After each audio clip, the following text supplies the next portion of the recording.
Bonjour à toutes et à tous, chers auditeurs et chères lectrices et lecteurs qui nous suivez sur le site de Corbeau News Centrafrique, le CNC. Aujourd'hui, nous plongeons au cœur d'une actualité qui fait froid dans le dos, une actualité qui nous vient du Burkina Faso. Fini les petites querelles diplomatiques, on parle maintenant d'un basculement pur et simple vers un modèle soviétique et nord-coréen. Oui, vous avez bien entendu, pour en parler. J'ai le plaisir d'accueillir notre journaliste de terrain, Clarisse Betty. Bonjour Clarisse Betty. Bonjour Gisèle Moloma, bonjour à tout le monde. C'est avec beaucoup d'inquiétude que nous regardons ce qui se passe au Burkina Faso et l'article que nous allons décrypter ce matin est très clair sur la direction que prend ce pays. L'annonce de la rupture des relations diplomatiques avec Paris, survenue ce vendredi 26 juin 2026, met un point de non-retour pour le Burkina Faso. Mais au-delà de l'échiquier géopolitique, c'est un changement radical et autoritaire à l'intérieur du pays qui prend forme, le contrôle absolu de la jeunesse et de sa liberté d'étudier à l'étranger. Ce vendredi 26 juin 2026, le porte-parole du gouvernement burkinabé a annoncé sur les antennes de la RTB la rupture officielle des relations diplomatiques entre Ouagadougou et Paris, pour justifier cette décision qualifiée par le Quai d'Orsay de, je cite, « hostile et sans fondement ». Fin de citation, le régime militaire reprend sa rhétorique habituelle, des accusations de activisme incessant, d'ambition néocoloniale et de soutien présumé à des réseaux subversifs ou au terrorisme. Hostile et sans fondement, c'est le Quai d'Orsay qui le dit et c'est eux qui rompent les relations. Et ces accusations, Clarisse Betty, on les entend partout où un dictateur veut fermer les bouches. C'est du grand n'importe quoi, non ? Exactement, Gisèle Moloma. C'est toujours la même musique. Et même si le communiqué officiel essaie de rassurer en affirmant que cette rupture, je cite, ne remet pas en cause les liens historiques entre les deux peuples, fin de citation, la réalité sur le terrain montre une toute autre voie. Derrière les slogans souverainistes et le discours anti-impérialiste se cache une transformation de la nature même du régime de transition, un glissement vers une autocratie militarisée qui s'inspire des méthodes de contrôle de l'ancienne Union soviétique et de la Corée du Nord. Ah voilà, ça ne remet pas en cause les liens mais ça copie les pires dictatures. C'est ça le souverainisme de la junte Clarisse Betty, le souverainisme qui empêche les jeunes d'étudier. C'est ça, Gisèle Moloma.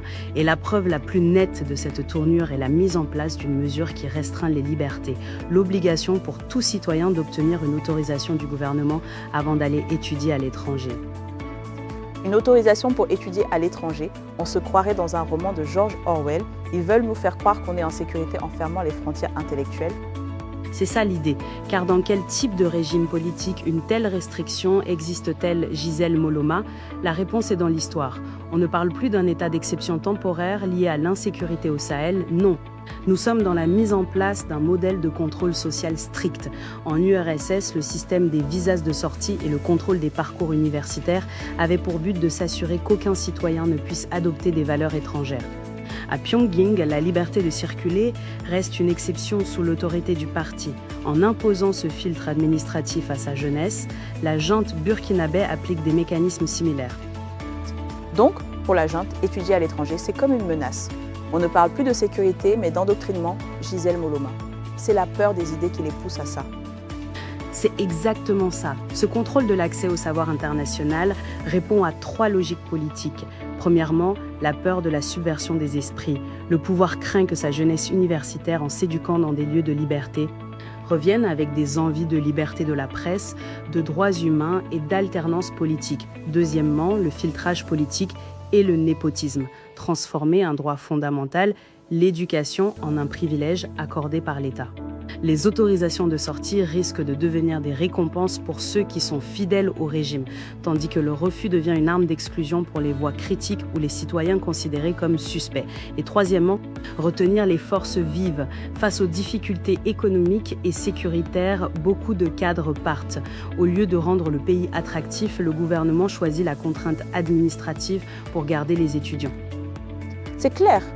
Peur des idées, copinage et dictature, ils préfèrent enfermer les jeunes plutôt que de bâtir un pays où ils voudront rester. C'est ça le patriotisme version junte, Clarisse Betty, la forteresse assiégée. C'est eux-mêmes qui la construisent. C'est là toute l'absurdité, Gisèle Moloma.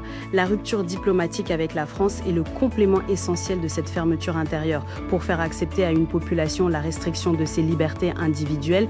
Un régime autoritaire s'appuie souvent sur la figure d'un ennemi extérieur permanent.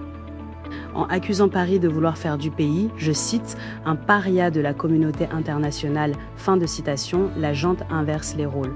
Ce sont ses propres décisions politiques, la suspension des médias et la mise sous silence de la société civile qui l'isole. Mais ce récit de la forteresse assiégée a une fonction interne précise.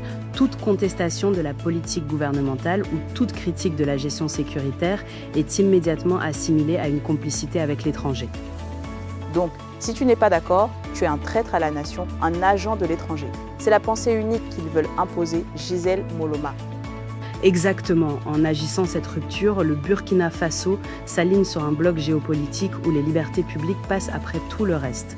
Ce divorce avec l'axe occidental s'opère au bénéfice de nouveaux partenariats stratégiques comme Moscou ou Téhéran, qui apportent au régime un soutien militaire et de surveillance en échange d'un alignement diplomatique.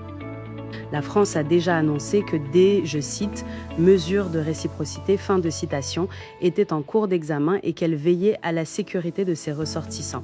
Au-delà du bras de fer entre Paris et Ouagadougou, ce sont les étudiants, les chercheurs et la société civile burkinabé qui supportent les conséquences de ce repli idéologique. Le Burkina Faso de 2026 ne cherche plus seulement à stabiliser son territoire, il cherche à verrouiller l'espace public et intellectuel, actant la mise en place d'un modèle autoritaire sahélien. Et cet article, Gisèle Moloma, qui décortique si bien cette situation, a été rédigé par notre directeur de publication, Monsieur Alain Zilo. C'est très important de le souligner. Pour tous ceux qui veulent nous contacter, nous faire part de leurs réactions ou nous transmettre des informations, n'oubliez pas notre numéro de téléphone et WhatsApp, le +236 70 16 44 65. Merci de votre fidélité et à très bientôt sur Corbeau News Centrafrique.